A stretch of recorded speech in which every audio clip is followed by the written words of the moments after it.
or yeah, directly. This meeting will be recorded, so this would be the time now for you to press that recording button. So thank you so much for joining us and being with us here today. As I mentioned, this is about the upcoming global climate strikes, the upcoming UN climate conference, and also I'm Luisa from Germany, so we will also mention the German upcoming election in this press conference. And with this, I would say we will start, and I'm very happy to hand over the word to Gabriel now. Thank you so much, Luisa. My name is Gerald Clarsen. I'm a 23-year-old socio-environmental justice activist from Gatesville, Cape Town, South Africa. I've grown up on the Cape Flats, which is a historically disadvantaged area that people of color were displaced to during apartheid. I represent the African Climate Alliance, and I've developed a few talking points that I'd like to share. In essence, as a youth-led organization, grassroots organization, African Climate Alliance, and a number of allied groups are delivering 7 demands to the South African government on the day of the global climate action. And those are including the demand for a 1.5 degree compatible NDC target for COP26, for Parliament in South Africa to create a joint standing committee of climate and ecological crisis, to consider the adoption of a climate justice charter to our constitution for accessible, and my keyword is accessible, climate literacy and adaptation to be included into our national education curriculum, as well as commitment to eliminating all fossil fuel electricity production by the year of 2035 at the very least, as well as the transformation of our Department of Minerals, Resources and Energy, which is in essence the core of our mobilization, specifically in South Africa, calling to transform the DMRE, as I'll use for going forward, for the Department of Minerals, Resources and Energy, and asking them to, in essence, asking them to realize that they have been stumbling, they are the biggest stumbling blocks toward our future that is defined by climate and social justice, and that we need them to, in essence, either step out of the way or adopt progressive change going forward to a just future and mining kind of transition to renewables and alternatives. Every year, more than 2,200 South Africans die from air pollution caused by burning coal and this investment in fossil fuels. Worldwide, more than 7 million people die every year because of air pollution caused by fossil fuels. And you know, this doesn't even take into account those that may not die but are terribly affected. And South Africa, as you know, as you may not know, is one of the strongest impacted countries, yet we are one of the higher emitters in our on the continent itself. I think we are the highest emitter on the continent, with the biggest investment in coal of 90% being to our energy industry. We have more than 43% youth unemployment rate in South Africa, and missing the opportunity to create new jobs. About more than 155,000 renewable energy jobs and other climate-related jobs as we move forward and could adapt into things. And that is why, in line with our demand calling this Fridays for Future, this global climate strike, we are calling for the phase out of fossil fuel electricity. We are also directing challenges to our government's decision to procure new coal-fired power capacity, and have delivered a letter of demand from our attorneys, which will also be handed on the day of the protest. They are instituting legal, or they will be instituting legal proceedings on our behalf in the event of our government continuation in pursuit of developing of new coal. We hope that this shows how serious South Africa is taking this divestment of fossil fuel, so to speak. So in essence, African Climate Alliance is a youth-led organization, and we are calling for dynamic we are calling for climate and social justice, and the way that we believe going through that is through dynamic Afrocentric education and action. Thank you. Thank you so much for your words, Gabriel. Next, I would love to pass on the mic to Greta. Yeah, hello, my name is Greta Thunberg. I am a climate activist based in Stockholm in Sweden, and I'm a part of the Fridays for Future movement, as we are here today. And yeah, on Friday, the 24th of September, we are going to have our next big global strike. And it has been a very, very strange year and a half with this pandemic.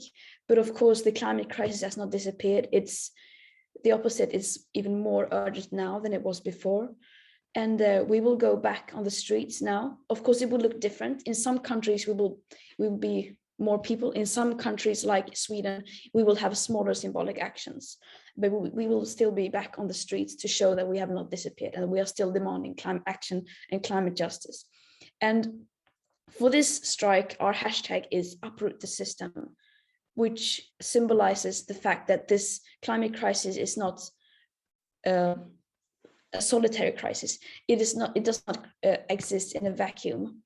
The climate crisis is caused by the same thing that is also fueling other crises and inequality around the world and the ecological crisis. And we cannot just solve one of these crises without also addressing the others. And that's why we are striking now to call for Uproot the System. And we are focusing extra on intersectionality and giving voice to the most affected people in the most affected areas. And some might think that we are moving in the right way right now, but it is actually the opposite. After the pandemic, only 2% of government spendings have been allocated to clean energy. 2021 is currently projected to experience the second highest rise in emissions ever. And a recent report by the UN says that right now it is projected that by 2030, our emissions will have risen by 16% compared to 2010 levels. And time and time again, the leaders today show that they do not care about the future. At least it doesn't seem like it. Their actions don't reflect it. They say that they listen to us young people, but they are obviously not. They have proven that now again. And that's why we will be back on the streets. And we hope that as many as possible, in, of course, taking into account the local circumstances when it comes to COVID, but we hope that people will now go back on the streets and that we will be calling for climate action because we have not disappeared. Thank you so much, Greta. And next, I would like to call upon Vanessa, please.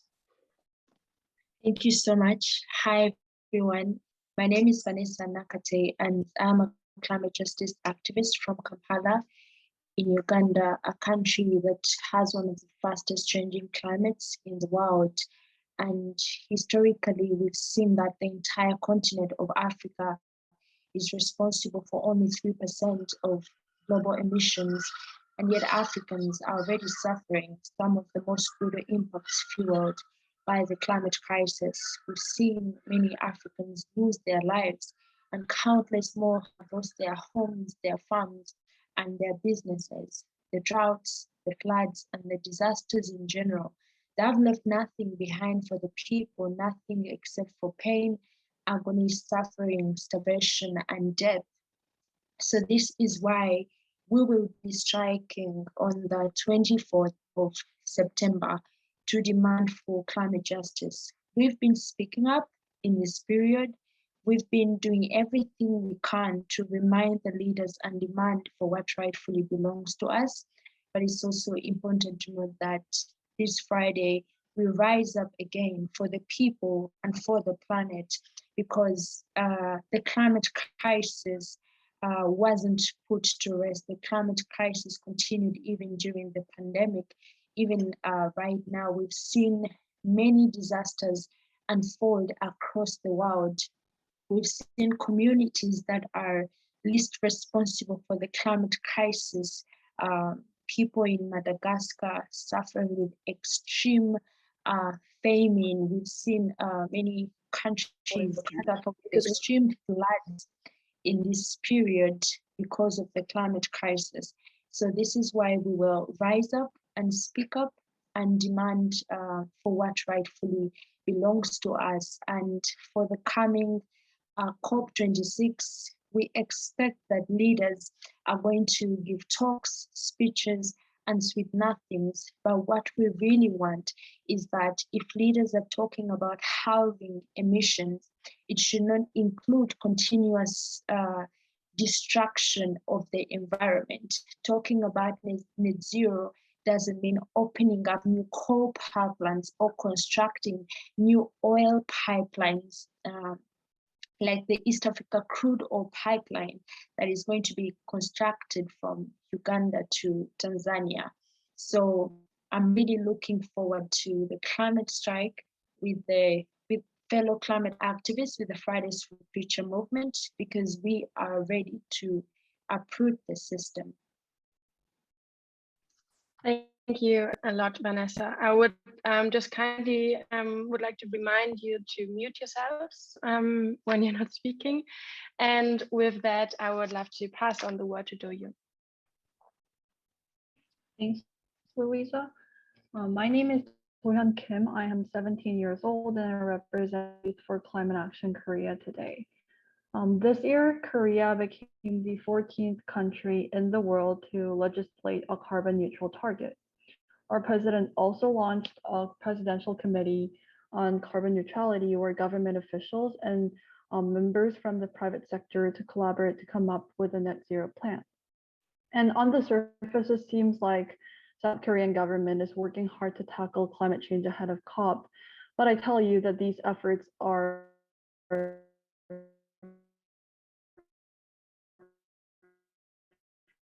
completely greenwashed.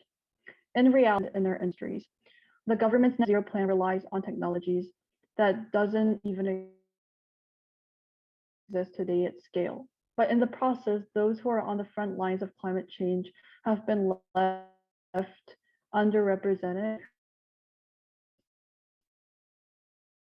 You might have to turn your video off, because I think let's quickly see if we can turn a video. Would thrive on a healthy planet. Time is running out, so who's being naive here? Us young people or those in power? Until recently, a member from our organization was part of the aforementioned presidential committee. But the committee has continuously tokenized young people and has failed to come up with a concrete net zero plan. And in the process, we've realized that it's simply not enough to have a seat at the table, that we need to flip the table.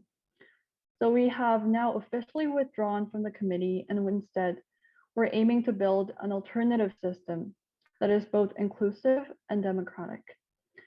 So on September 24th, Youth for Climate Action Korea is launching a climate assembly powered by the people for the people. Our assembly will amplify the voices of those who are disproportionately affected by the climate crisis. And ordinary citizens just like me will get together to push our government to submit a more realistic NDC that'll guarantee our survival on this planet.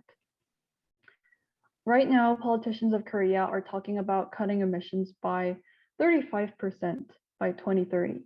And they seem to think that this is a radical number, but it's nothing but timid and shameful. We need to do our fair share considering our historical responsibility and economic capability.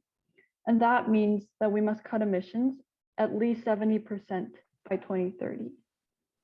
And yes, this is beyond the 50% target that we usually talk about, because equity and justice must be at the heart of climate action if we really want Paris Agreement to work on a global scale.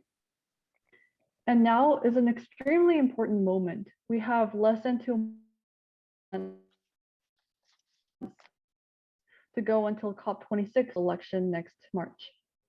And the result of this election will obviously dictate the climate policies of my country for the next 5 years. So currently we have double tasks at hand. And starting from September 24th, Youth for Climate Action Korea will call the current government for stronger climate plans until the very end of its term. And we won't let the next president reverse this trend. So Please join us in this fight, and we need more support and solidarity. Thank you. Thank you so much. I will finish the section of statements with some other closing remarks.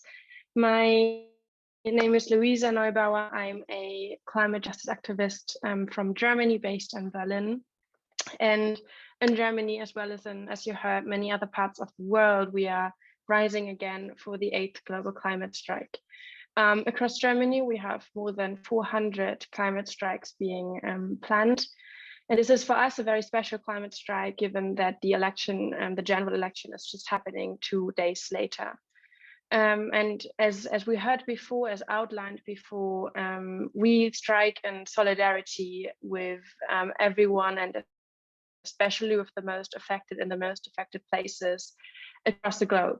And we know that climate justice is happening, or includes and must include always the highest emitting countries in the world, those with the most responsibility historically and in terms of emission, to pay their debts and to rise up to their responsibility. And this means for true global justice, we need German coal power plants to be shut down. We need oil pipelines and gas pipelines to be built back, and we need to get to net zero, a real zero actually, sooner than currently planned. Not in the speed and velocity we like, but in the velocity that's necessary in order to stay below 1.5 and to contribute our fair share to that. So we are in Germany, we are organizing those climate strikes across all generations. We are, of course, using the hashtag Uproot the System, as well as Alle fürs Klima, meaning everyone for the climate, very much emphasizing that there is a majority in Germany that wants radical and rapid climate action.